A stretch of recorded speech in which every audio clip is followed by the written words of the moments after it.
I am delighted to see many of our college students who are back for the Thanksgiving holiday. It is good to see you and welcome you home.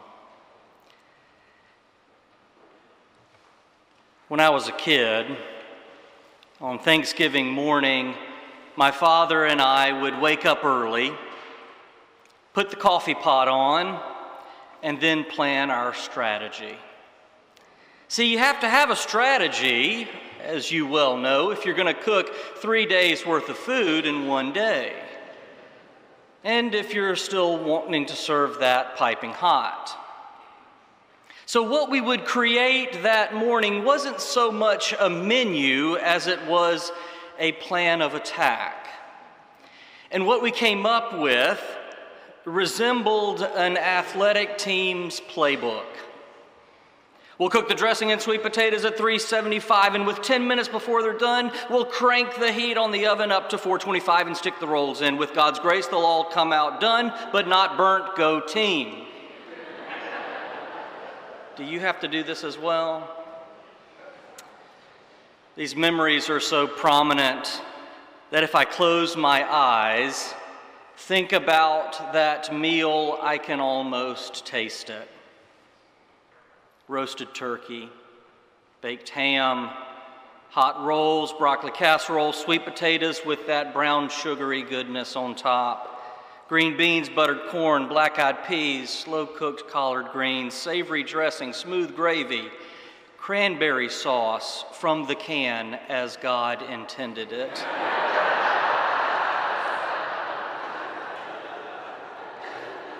And whatever you do, don't forget the pumpkin pie. I know that's mean, an hour from lunchtime, and I can hear your stomachs growling.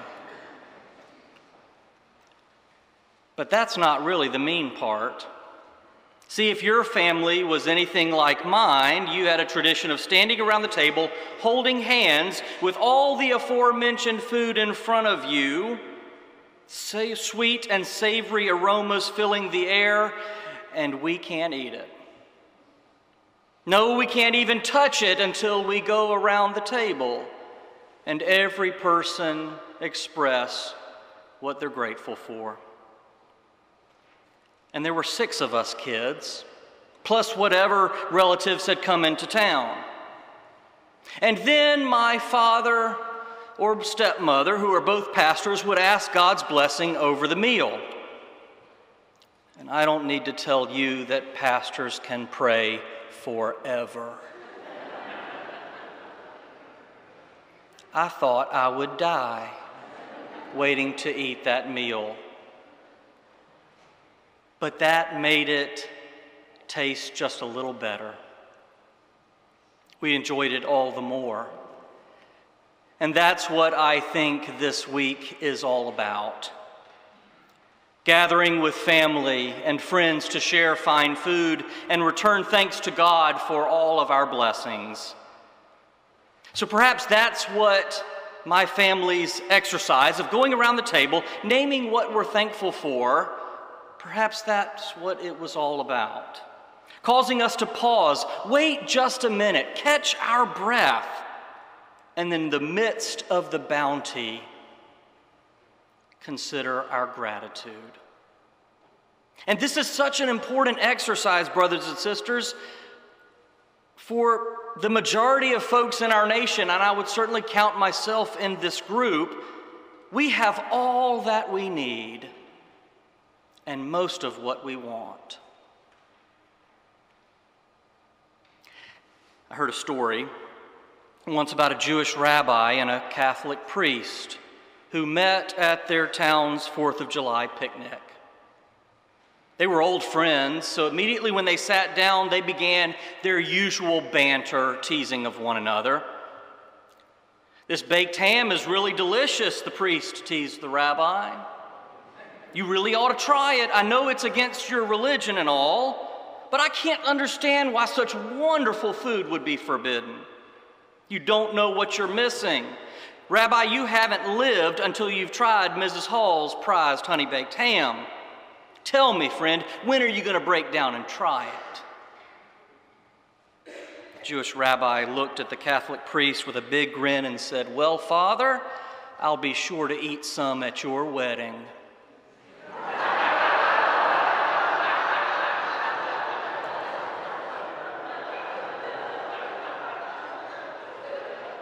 Okay. So maybe we can't enjoy all of the bounty of this world. There are restrictions, of course. But we certainly enjoy a great deal of it, don't we? And you'd think we'd be satisfied with that. But paradoxically, perhaps, it seems to me that the more we have, the less grateful we become. You know what I mean? It doesn't make sense, but sometimes the more we have, the less we experience true gratitude. Perhaps this is why our reading from 1 Samuel this morning fascinates us so. Here we have Hannah, someone who, experiencing nothing but heartbreak and disappointment, still pours out a heart of gratitude to the God she loves. Here's the story. Hannah is married to Elkanah. Elkanah has 2 wives, and it's his other wife, Peninnah, who's able to bear children. It's bad enough that Hannah can't seem to get pregnant, but to make matters worse, Peninnah, the other wife, constantly teases Hannah for her infertility. Elkanah, the husband, while loving, is downright clueless. He tries to comfort Hannah with lines like, and this is verse 8 from our text today, "Oh, Hannah, why is your heart sad? Why do you need children when you've got me?" Bless his heart, he doesn't get it, does he? Well, every year, Elkanah, Hannah, and Peninnah, they go up to Shiloh, about 20 miles or so north of Jerusalem. They worship and they feast at the tabernacle there. Throughout the meal, Peninnah's cruelty just rips at Hannah's heart. She gets up from the table to cry out to God.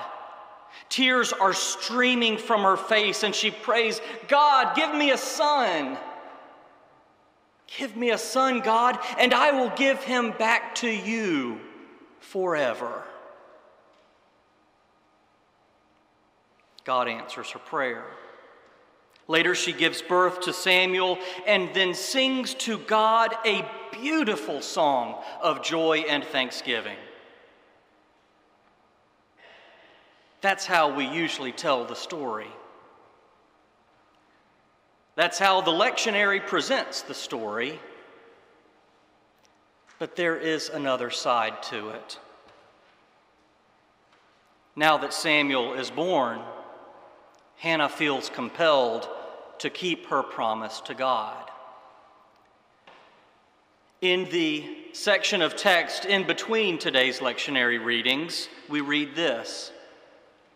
Hannah nursed her son until she had weaned him.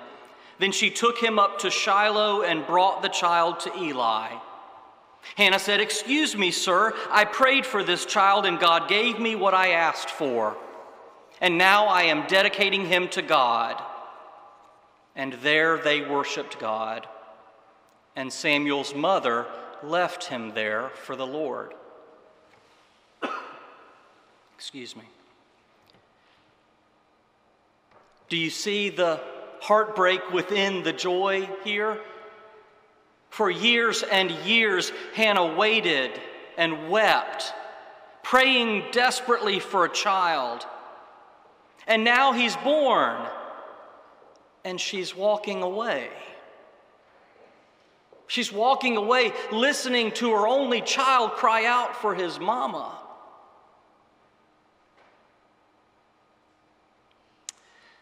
Back in January, my daughter Ella had to have surgery at St. Mary's Hospital.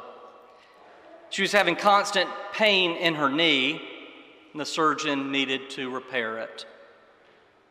They allowed me to stay with her in the pre-op room as they placed the IV and as they administered that first dose of anesthesia.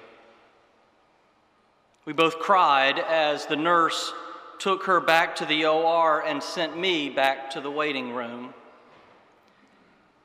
The procedure lasted probably only an hour. And she was good as new in just a few weeks after that. But in that moment when they took her from me, I was sad and I was afraid. And knowing my feelings in that small situation, relatively speaking, I can't even imagine Hannah giving up Samuel for good. I can't even imagine it. The grief that filled her heart. And here's the amazing thing about this church. Before Hannah leaves her only child with Eli, she offers a prayer of praise to the Lord, a song of thanksgiving for which she will always be remembered.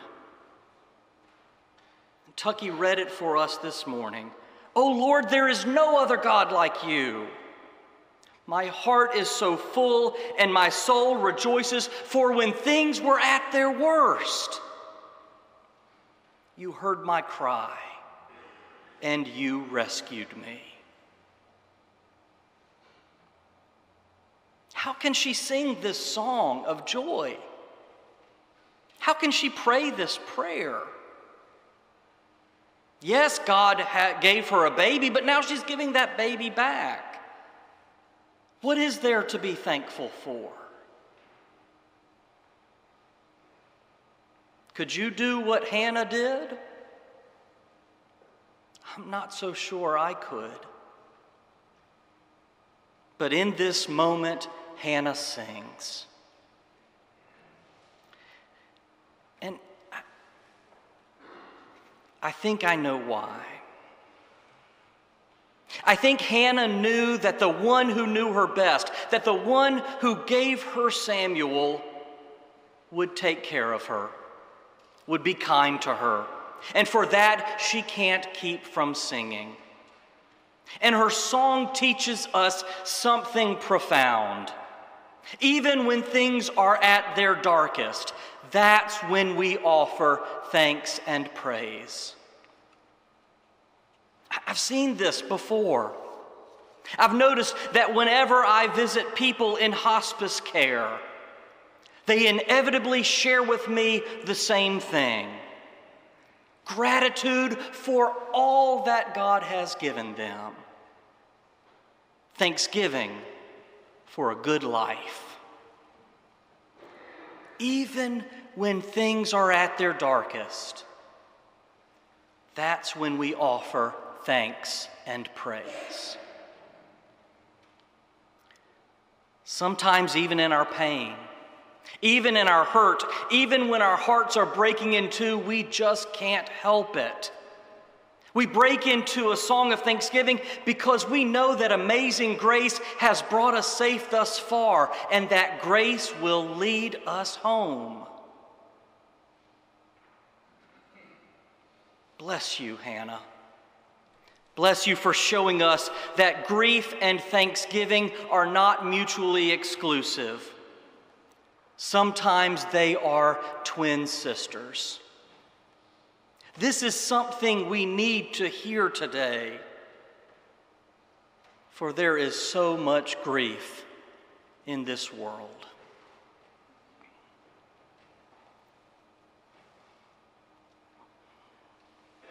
Just last week,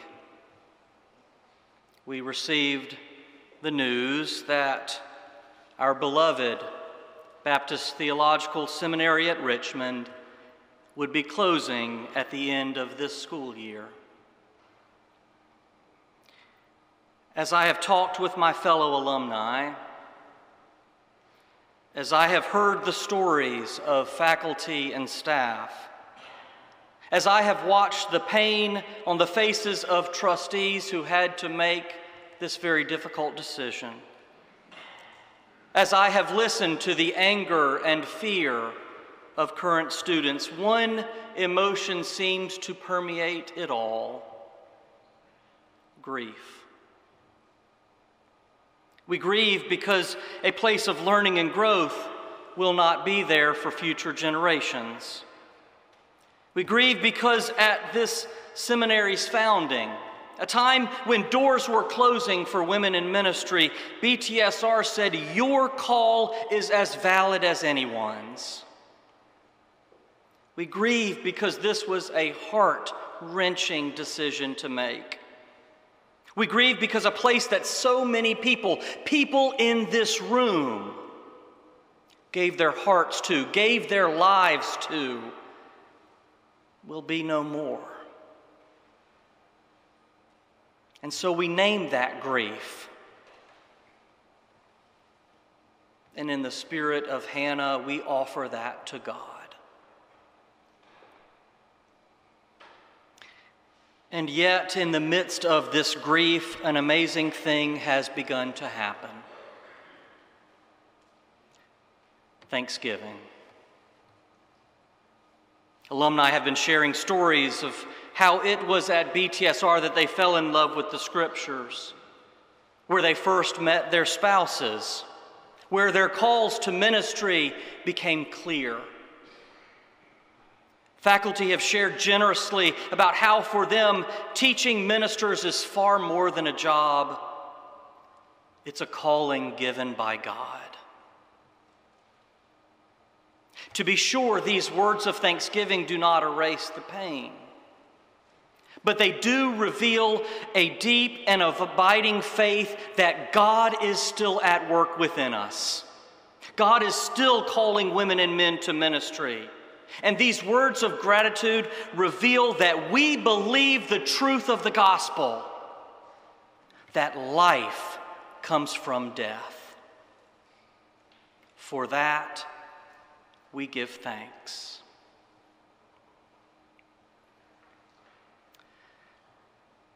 I hope the week ahead